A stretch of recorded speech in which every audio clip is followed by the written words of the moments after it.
13 years is the new median of what people are staying in their houses these days. It's up from a 5 to 7 year average. What's going on, guys? Kenny Simpson, welcome back to another episode of The Brief. And this week, we've got a lot to talk about. But the first thing I want to talk about is inventory. Inventory is falling off a cliff from when we started in December. I know there's the articles about the doom and gloom and the crash and all this crap, because that's what it is. And like I said, by the way, if you are listening and you did write that article, I'd love to get on a debate with you because it'd be real fun, because I would just show you data and it's going to be hard for you to deny data, right? But the data is showing we're at 2660 listings as I looked at it today right now on Sandicor. On top of that, there's 519 pending homes, and we only got 400 something listings. Guys, every month we're losing 50 to 100 homes. We started in December, which should be worse, over 3,000. Now we're at 26. We are going down. We should be going up into spring, summer. This is terrible news for everybody. If you're selling a house, how are you going to go buy a new one? If you're buying a house, you got competition. You know, interest rates are up. Inflation makes no sense. There's all these jobs. What in the world is going on? So let's take a step back and let's analyze what is going on. Number one, rates were down. We got the jobs number of 500,000. Rates started going up. Then we got a higher inflation reading. Rates continue to go up. Boom. So we're off. You know, we went to the highs last year, 7.5%. Rates aren't there. But look, guys, we got it. You know, we got a nice little fall here in the beginning of the year, and now we're trending back up half a point, 75 basis points off those.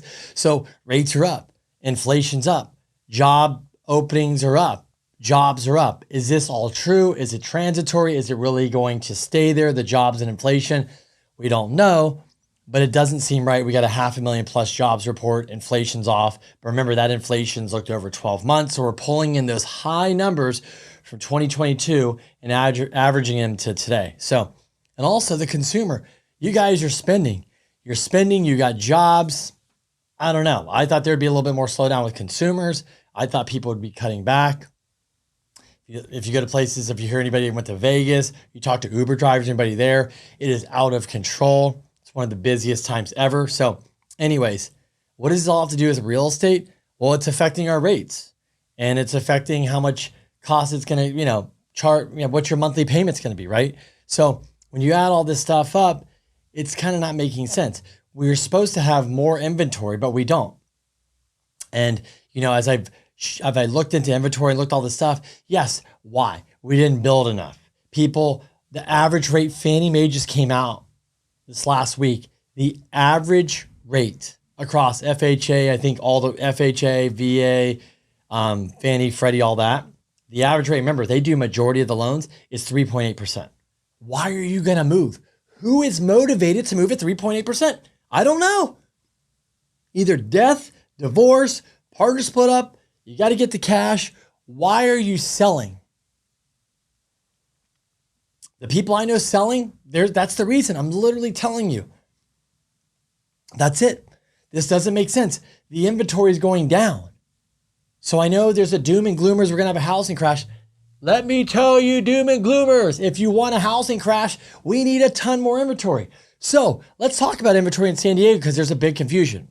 I'm going to say this again, and I say this on every conversation when somebody says, hey, Kenny, but my uncle said that we're going to have a crash like 2008. And I said, great. And remember, you're talking to the data nerd guy here that knows so much data because I've studied it and learned it. It's really hard to say that. So I simply go, great. Did he tell you about the data? What? Did he send you any charts? What? Did he send you any graphs? What? Did he tell you how many homes were listed before the last crash? No. Well, guess what? I know. Oh, you do? Yeah. There's 27,000 plus homes listed for the last crash, somewhere around there. Oh, and by the way, today, as I shoot this, there's 2660. And I just shut up. And what do? They just sit there and they go, And then I start going down the list of this data, this data, this data. And guys, let me tell you, I'm putting together a webinar. I just went over with our PR today. I went over with other agents. I'm telling you, this thing is unbelievable that's in there. I went through with my PR ladies today. They're not even in real estate, right? They're out there trying to get articles. They went through it, no opinion, no comment, no statement, no nothing, just the facts. They were mind blown. And I said, you have more or less confidence about the housing market for your knowledge? More. And what do you have more of? They're like, well, now I understand the data. Now I understand what a crash looked like when now where we're at. How are we going to have a crash? Cool. Guys, I didn't write an article say, hey, there's a crash coming in 2024.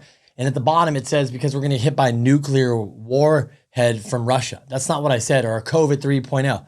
What I'm saying is the data right now doesn't make sense to how you're going to have a crash when you have 2,600 homes listed in San Diego. Who is moving? Who's giving up their rate? It's 13 plus years. In the beginning of this, I talked about what? The average person staying in their house 13.5 years, right? And growing. I guarantee you as we go more years, that number is going to stretch out. Here's another thing that I wanted to talk about before I end this video this week, right? Is the other thing I wanted to talk about was what? Is people are living longer. I went and looked. There's two charts.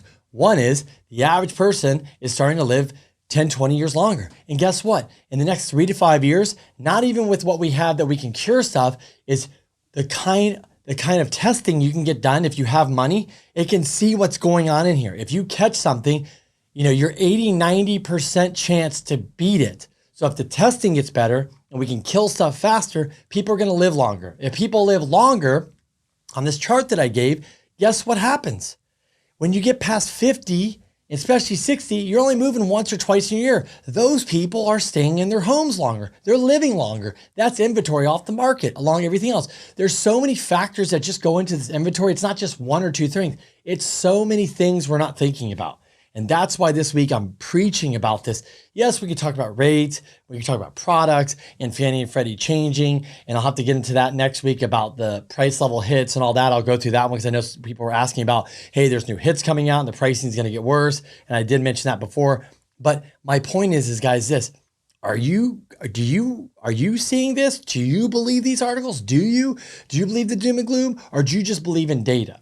So my webinar that I'm putting out is called Data Over Drama, because I like to look at the data and I don't like to get into the drama of all this, because people literally are getting into the drama and they're just not stopping and looking. And I'll be honest with you, if I actually looked at data, it was accessible and I knew what I was doing back in 2006 or 7, I clearly could have looked at a chart like today and I would have been like, oh crap, this is not good. We're going to have a crash. We're going to have a meltdown.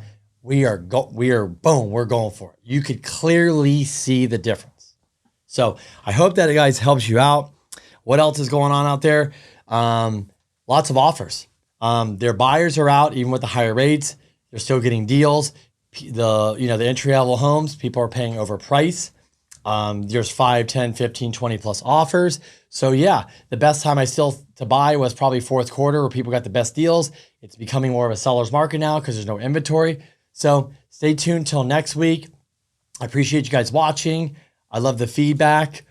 Share this with other people. They need to hear it, but I'll give you the launch date of that webinar. I am telling you, I'm so excited about this, what the information I have on there. If everybody needs to watch this, that is an investor or buying or knows somebody, this will really help you understand what is going on and what happened last time and this time, so you can have the confidence and make your own decision. Quit listening to these ding-dongs that write these articles that are not backed by any data, any facts. It's just a hypothetical situation that you and I could just write a hypothetical situation and post an article too. But all we did is post basically something that might happen. Anyways, until next week, appreciate you guys watching. Have a great week. Talk to you guys soon.